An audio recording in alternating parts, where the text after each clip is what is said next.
Porque o Ministério da Fazenda corre contra o tempo para entregar ao Congresso Nacional um projeto de taxação das redes sociais, das Big Techs. A pasta de Fernando Haddad espera arrecadar de 4 a 5 bilhões de reais com essa medida. A ideia da taxação das Big Techs é recompor o caixa do governo.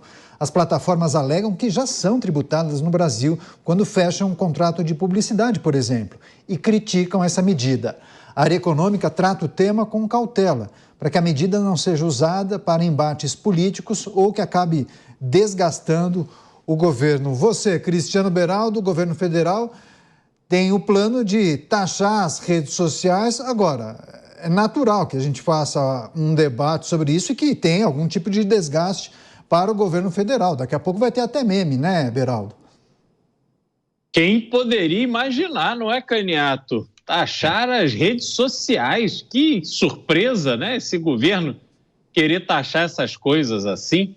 Olha, eu acho que a gente tem, na verdade, é que respirar aliviado, porque depois de taxar as redes sociais, a próxima ideia, eu tenho certeza, será taxar o Pix. Podem se preparar que esse dia vai chegar, porque simplesmente o governo não tem caixa para fazer frente aos gastos desenfreados que ele vem contraindo. Não há nenhum esforço por parte do governo federal para diminuir seus gastos. E são gastos bastante inadequados, diga-se de passagem. Não é que esses gastos estão sendo feitos em prol da execução de um grande projeto para o Brasil, que vai tornar o Brasil mais eficiente, mais dinâmico, vai revolucionar a educação dos nossos jovens. Não, não é nada disso. Nós vamos continuar mesmo uma porcaria, só que mais pobres. Essa é a fórmula que está aí colocada por esse governo. E eles fazem de uma maneira que parece que rede social não paga nada, e paga. A rede social, elas têm escritório no Brasil, elas prestam contas ali à Receita Federal, contratam funcionários, alugam escritórios, alguns têm estruturas maiores do que outros. E, por fim, quando você fala não, mas tem o influencer, tem aquele que posta e às vezes recebe lá o pagamento que vem de fora. Ora, aquele que recebeu o pagamento, venha de onde vier, se está no Brasil, tem a obrigação de reportar à Receita Federal e, a partir disso, pagar o seu imposto de renda.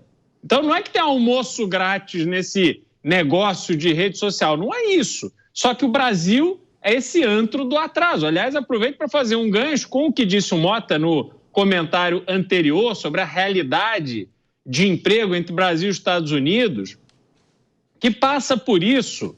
Ô Mota, a gente, né, como nação, a gente olha sempre, e desde que nascemos, para o governo como aquela entidade incompetente, né? Em geral, o ambiente político é visto como um corpo que não resolve nada, que não produz avanços e tal. Só que, ao mesmo tempo, você tem muita gente que olha para essa questão do FGTS e coloca o seu futuro, né, a sua aposentadoria, o seu seguro, tudo na mão do governo e acha que pode ficar tranquilo. É claro que você não pode ficar tranquilo. Se você tiver uma vida razoável hoje, for depender da sua aposentadoria do INSS no futuro, você vai morrer de fome.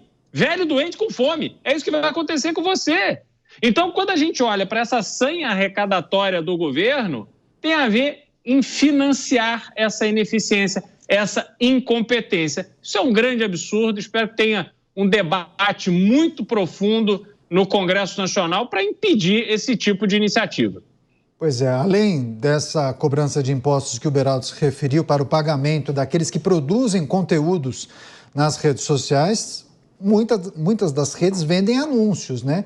E esses anúncios também acabam sendo taxados por conta da legislação que trata justamente de venda de publicidade. Você, Mota, queria a sua análise, sua reflexão sobre a notícia, por favor. Todas as empresas que operam no Brasil pagam impostos. É impossível você ter uma empresa que opera legalmente no Brasil que não pague imposto. Ninguém consegue essa mágica. E olha que tem muita gente tentando, com auxílio de grandes tributaristas, grandes escritórios de advocacia, mas ninguém consegue. Acontece que essa notícia dá a impressão de que as empresas de rede social não pagam imposto algum. E por isso, lógico, precisam ser taxadas. Olha, eu sempre digo aqui, redes sociais são essenciais para a liberdade de expressão. Mas eu tenho muitas reclamações a respeito das empresas de redes sociais. Nós também já falamos sobre isso aqui.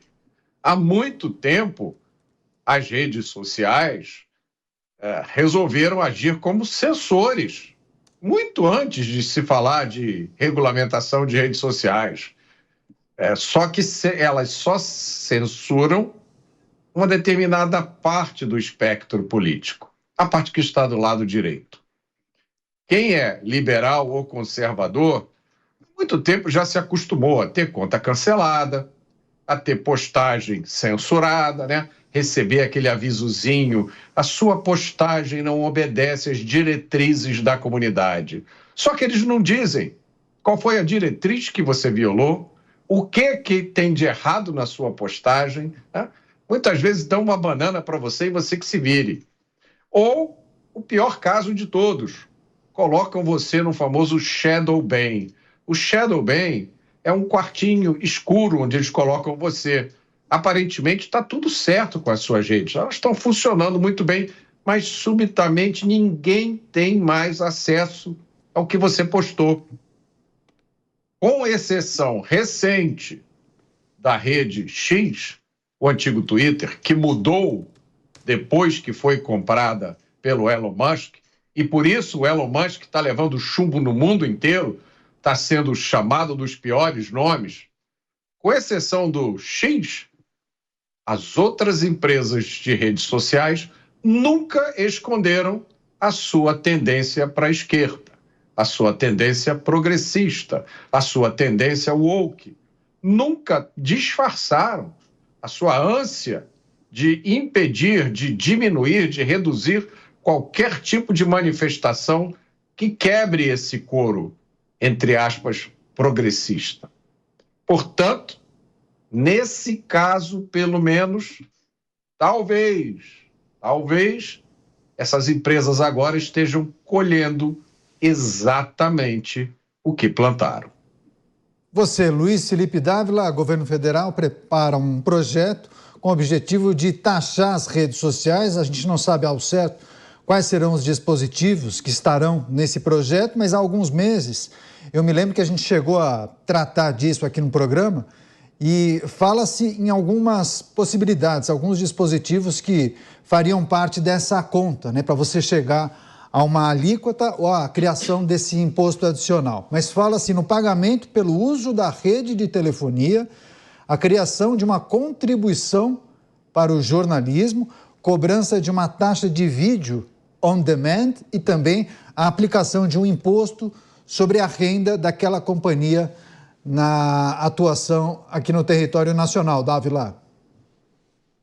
Bom, Caniato, o único programa realmente que esse governo persegue desde o primeiro dia do seu mandato é aumentar imposto, não tem outro.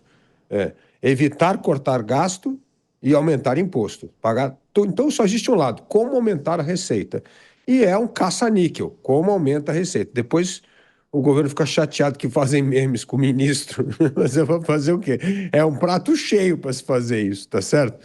Agora, veja só uma coisa, eu vou dar uma sugestão para o governo. Ele acha que taxando mais, não é passar a taxar, essa é a palavra errada, é taxando mais as redes sociais em 4 bilhões, que é o que eles esperam arrecadar, e provavelmente com a CID, que eles querem criar uma CID para a rede social. Eu vou dar uma outra sugestão. Sabe o que vale 4 bilhões, que poderia ajudar o governo a recompor o caixa sem ter que criar mais imposto? Por exemplo, tirar da gaveta do Senado, da Comissão de Constituição e Justiça, e acabar com os super salários, que custam 3,5 bilhões de reais por ano. Então, praticamente já fechou a conta aí dos 4 bi. Então, assim, tem que começar a cortar gasto. O governo não consegue reduzir despesa.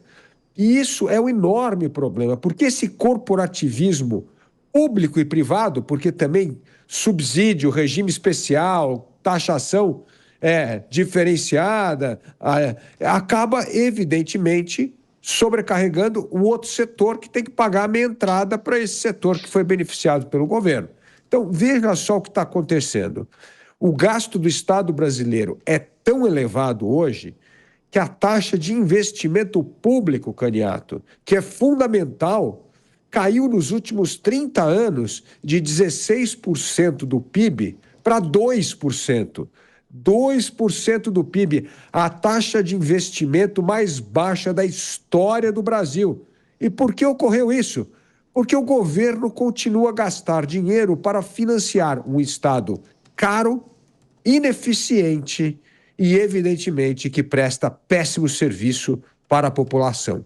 Então, o governo tem que fazer a lição de casa, tem que reduzir despesa, e reduzir despesa principalmente para aumentar o investimento público, porque não adianta só contar com a iniciativa privada, é preciso ter investimento público também. Nós precisamos ter, para você ter uma ideia, um índice de investimento no Brasil mínimo de 25% do PIB. Nós temos 2% do setor público e tem uns 15%, 14% do setor privado. Nós estamos muito aquém. E isso é extremamente prejudicial para o país. Nós geramos menos emprego, nós não conseguimos ganhar produtividade e nós perdemos competitividade internacional. Ou seja, o sacrifício que todos nós fazemos, pagando tanto imposto, que significa que o Brasil é hoje o país que mais paga imposto entre todos os países emergentes. Para que serve esse dinheiro? Apenas para financiar a máquina estatal, pagar folha, benefício e privilégios para o sindicato, para o Poder Judiciário e, evidentemente, para os amigos do governo. A gente vai seguir de olho nessa movimentação, na possibilidade do governo federal apresentar um projeto ao Congresso, porque muitos entendem, inclusive, que esse projeto pode ganhar apoio, por exemplo, dos empresários de jornais impressos, que acabaram perdendo leitores e assinantes ao longo dos últimos anos, justamente por conta do crescimento das redes sociais. A gente vai seguir acompanhando.